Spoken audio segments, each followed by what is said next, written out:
நாங்கள் இருவரும் ஒன்றாகத்தான் எல்லா முடிவையும் எடுப்போம், நாங்கள் ஒன்றாக பயணிக்க போகிறோம் என்று 2 வருடத்துக்கு முன்னாடியே சொல்லியிருக்கோம். அவருக்கு நான் குரல் கொடுக்காமல் யார் பேச முடியும்? அவருக்கு அநீதி நடந்திருக்கிறது, அவர் அவமானப்படுத்தப்பட்டிருக்கிறார், அவருடைய சுய கௌரவம் பாதிக்கப்பட்டிருக்கிறது என்று சொன்னால் அவருக்காக இவர் ஏன் பேசுகிறார் என்று கேட்பதிலிருந்து நயினார் நாகேந்திரன் நாங்கள் அங்கு தொடர்வதை விரும்பவில்லை என்பது தெரிகிறது. இன்னொரு இது பேசுறாங்க, இதற்கு அண்ணாமலை பின் அல்ல.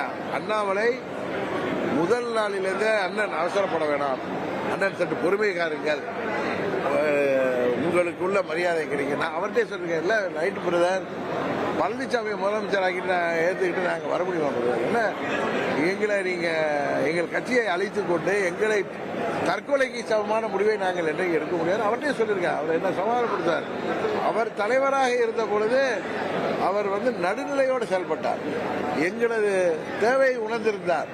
எங்களுக்கு கூட்டணி கட்சி தலைவர்களுக்கு உரிய மரியாதை யாராக இருந்தாலும், அது நானாக இருந்தாலும் சரி, ஐயா வாசனாக இருந்தாலும் சரி, ஜான் பாண்டியனாக இருந்தாலும் சரி, சகோதரர் ஏசிஎஸ் ஆக இருந்தாலும் சரி, எந்த கட்சிக்கும் அவர் மிகவும் தன்மையாக நடந்து கொண்டவர். நாங்கள் இவரிடம் எதிர்பார்ப்பது யதார்த்தத்தையும் தன்மையும் தான். இவர் ஏதோ ஒரு அகம்பாவத்தில் பேசினால், பன்னீர்செல்வத்தை என்னிடம் கேட்டு இருந்தால் நான் வாங்கி கொடுத்திருப்பேன் என்று சொல்வதே ஆணவமா இல்லையா? அதனால தான் சொல்கிறேன், நாங்கள் டிசம்பர் வரை பொறுத்திருப்போம் சொன்னேன். ஆனால் எங்கள் தொண்டர்களும் நிர்வாகிகளும் நயினார் நாகேந்திரன் பேச்சும் அந்த துரோகம், ஊரெல்லாம் போய் பேசுகிறதையும், ஆணவத்தில் ஆடுவதையும், அகங்காரத்தில் பேசுவதையும், விளையாட்டம் போடுவதையும் பார்த்தால் எப்படி நாங்கள் அமைதியாக இருக்க துரோகம் நியாயப்படுத்தப்படுவதாக நினைத்து வெளியேறினோம். அதுக்கு முழு காரணம் திரு நயினார் நாகேந்திரன் அவர்கள் தான். இதை நான் யாரிடம் சொல்ல தயாராக இருக்கிறேன்? அவர் பழனிசாமி போதும், அது பெரிய கட்சி போதும், 21 தேர்தலில் அவங்க அனைத்து நாங்கள் ஜெயிச்சிட்டோம்னு நினைக்கிறார். இன்றைக்கு தமிழ்நாட்டு மனநிலை என்ன என்பதை அவருக்கும் புரியவில்லை, அவர்களை சேர்ந்தவர்களுக்கும் புரியவில்லை. அதனால் எங்கள் பின்னணியிலே அண்ணாமலை இருக்கிறார் என்று யாராவது பேசினால் அவர்களுக்கு அரசியல் தெரியவில்லை என்ற அர்த்தம்.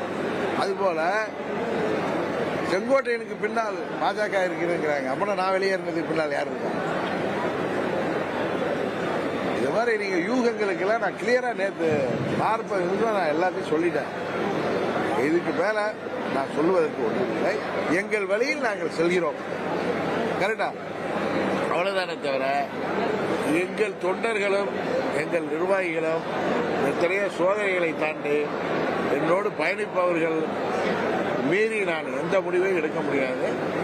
அவர்களை எதிர்காலம் கருதி நான் நல்ல முடிவு எடுப்பேன். உறுதியாக சந்திப்பேன். அவரோட நான் தொலைபேசியில் கூட தொடர்பு கொண்டு உங்களுடைய எண்ணம் சரி, அது கட்சியையும் தாண்டி தமிழ்நாட்டு மக்களின் எண்ணமும் அதுதான், உங்களுக்கு அமமுகவுடைய ஆதரவு உண்டு தான் சொல்லியிருக்கேன். எடப்பாடி பழனிசாமி முதல்வராக இருந்தால் இருக்க மாட்டேன்னு கிளியரா சொல்லிட்டேன். இப்போ நீங்க ஓபிஎஸ் செங்கோட்டை நீங்களாம் சேர்ந்து அதெல்லாம் நீங்க நினைக்கிறது, நீங்க பத்திரிகையில ஊடகங்கள்ல அது பெரிய மேதைகள் உட்கார்ந்துட்டு யோசிக்கிறதெல்லாம் கிடையாது. நானும் ஓபிஎஸும் அந்த பக்கம் தள்ளப்படுகிறார்கள். நான் எதை நடுநிலையா பேசுவேன், யதார்த்தத்தை பேசுவேன். விஜய் அவர்கள் அவர் கட்சி ஆரம்பித்த காலத்திலிருந்து நான் சொல்கிறேன், அவருக்கு மக்கள் தான் முடிவு பண்ண வேண்டும். இன்னொன்று, எங்களை விமர்சிக்காதவர்களை பற்றி நாங்கள் விமர்சிக்கிறோம். நேற்று கூட நான் சொன்னது, ஒரு பத்திரிகை துறையை சேர்ந்த நண்பர் அவர் தலைமையை ஏற்றுக்கொண்டு நீங்க போவீர்களான்னு கேட்டது, ஒருவரை ஏன் இப்படி குறைச்சு பேசுகிறீர்கள்? நீங்க தானே சொல்றீங்க அவருக்கு 15% இருக்கு, 20% இருக்குன்னு, எதுக்கு அவரை அப்படி பேசுறீங்க? ஏன் அவன் கூட போனா என்ன? புரட்சி தலைவர் கட்சி ஆரம்பிச்ச போது அவர் புரட்சி தலைவரோட கம்பேர் பண்ணி சொல்லல, அவரோட மூத்த கம்யூனிஸ்ட் தலைவர்கள் கல்யாண சுந்தரம் எல்லாம் பயணம் செய்திருக்காங்க. அரசியல்ல அனுபவம் என்பது ஒரு பக்கம் இருந்தாலும் இதுல ஒன்றும் இத்தனை வருஷம் கட்சி நடத்தினாதான் எலெக்ஷன்ல நிற்கலான்னு கிடையாது. அவரும் ஒரு மக்கள் விரும்புகின்ற நடிகர், அவரு ஒரு துணிச்சலா ஒரு கட்சி ஆரம்பிச்சிருக்காரு. எத்தனையோ பேர் பயப்படுறப்ப அவர் ஆரம்பிச்சிருக்காரு. அதை போய் நம்ம பார்த்து பொறாமைப்பட வேண்டிய அவசியம் என்ன? அவர் விஜயகாந்த் போல ஒரு இம்பாக்டை உருவாக்கலாம்னு சொன்னது நான் யதார்த்தம். இது விஜய் நோக்கி நகர்வதோ அப்படின்னு அவங்கவுங்க மூளைக்கு யோசிச்சு இவங்க டிபேட்டை நடத்துறதுக்கு பேசுறதுக்கெல்லாம் நாங்கள் பொறுப்பல்ல. நாங்கள் என்ன செய்கிறோம் என்பதை பொறுத்திருந்து பாருங்கள். நீங்கள் நினைக்காத ஒரு கூட்டணி எல்லாம் அமைய வாய்ப்பு இருக்கிறது. அம்மா மக்கள் முன்னேற்ற கழகம் இந்த தேர்தலில் வெற்றி முத்திரை பதிக்கும். நாங்கள் எந்த கூட்டணியில சேர்கிறோமோ அந்த கூட்டணி தான் வெற்றி கூட்டணியாக இருக்க போகிறது என்பதை மாத்திரம் இந்த நேரத்தில் சொல்லியிருக்கேன். பிரிவின் போது இபிஎஸ் போயிட்டு எல்லாரும் இந்த 6 பேர் பேசணும்னு சொல்லி செங்கோட்டையன் சொல்லியிருக்காரு. ஆனா அவர் இபிஎஸ் என்ன சொன்னா அவர் சொல்றது எனக்கு பச்சை போய் அப்படின்னு சொல்லியிருக்காரு. அது அங்க உள்ள மற்ற 5 பேர் இருக்காங்களா, அவங்க தான் அதை வெளிப்படையாக சொல்லணும். இன்னொன்று சொல்லிக் கொள்கிறேன், எனக்கு அந்த துரோகம் செய்த ஒருவரை தவிர அவரை சேர்ந்த ஒரு சிலர் இருக்காங்க. அவங்களை தவிர யார் மேலே எனக்கு வருத்தம் இல்லை, கோபம் இல்லை.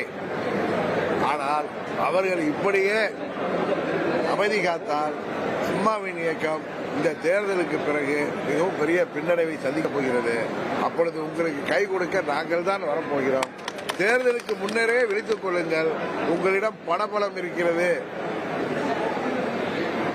இரட்டை இலை இருக்கிறது அப்படி என்றெல்லாம் நம்பி இரட்டை இலை இதுவரை சிதைத்து கொண்டு வந்து விட்டீர்கள்.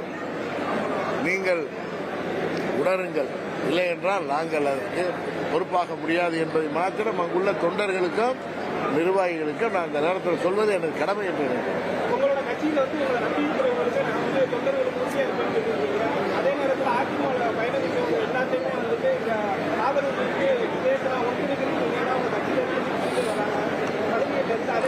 இன்னொன்று சொல்றேன், பழனிசாமியும் அவரை சேர்ந்தவர்களும் எங்கள் கட்சியை அழிப்பதற்கு எவ்வளவு முயற்சி செய்யறான்னு தெரியும். எங்க கட்சியில இருப்பவர்களை ஒரு மாவட்ட செயலாளர், நாகப்பட்டினத்தில் உள்ள மாவட்ட செயலாளர் செயல்பாடு சரியில்லை என்று நாங்கள் மாற்ற போறோம்னு தான் அவங்களை உங்கள் கட்சியில சேர்க்கிறீங்க. அதுபோல மதுரையில் உள்ள எங்க ஒரு மாவட்ட செயலாளர் நீக்க போறது தெரிஞ்சது அவரை அங்கே பிடிச்சிட்டு போறீங்க, புள்ள பிடிக்கிறவங்க மாதிரி. இது போல எங்க நிர்வாகிகளை விலை கொடுத்து வாங்குகிறீர்கள் அவர்களுடைய தேவைகளை அறிந்து. இது எங்கள் கட்சி, அதாவது நாங்கள் தேசிய ஜனநாயக கூட்டணியில் இருக்கிறப்ப செய்வார்களை எப்படி நம்பி எங்கள் தொண்டர்களும் எங்கள் நிர்வாகிகளும் வருவாங்க. இதெல்லாம் இது டெல்லியில் உள்ளவர்களுக்கு தெரியாமல் இருக்கலாம். நாங்கள் எங்கள் கட்சி தொண்டர்களுக்கு கட்டுப்பட்டவன். எத்தனையோ சோதனைகளையும் எத்தனையோ பின்னடைவுகளை தான் என்னோடு நிற்பவர்களுக்காக நான் முடிவெடுப்பேனே தவிர எனது சுய லாபத்திற்காக நான் எந்த முடிவும் எடுக்க மாட்டேன். இனி செல்லும் இடமெல்லாம் செய்தி. தந்தி டிவியின் வாட்ஸ்அப் சேனலை ஃபாலோ பண்ணினா செல்ல இருக்கும் இடமெல்லாம் செய்தி. இதோ QR கோட், இப்பவே ஸ்கேன் பண்ணுங்க, ஃபாலோ பண்ணுங்க. ட்ரெண்ட ஃப்ரெண்ட் ஆக்கிக்கோங்க. தந்தி டிவியின் சப்ஸ்கிரைபர்ஸ் அண்ட் ஃபாலோவர்ஸ் குடும்பத்துல நீங்களும் இணையுங்க.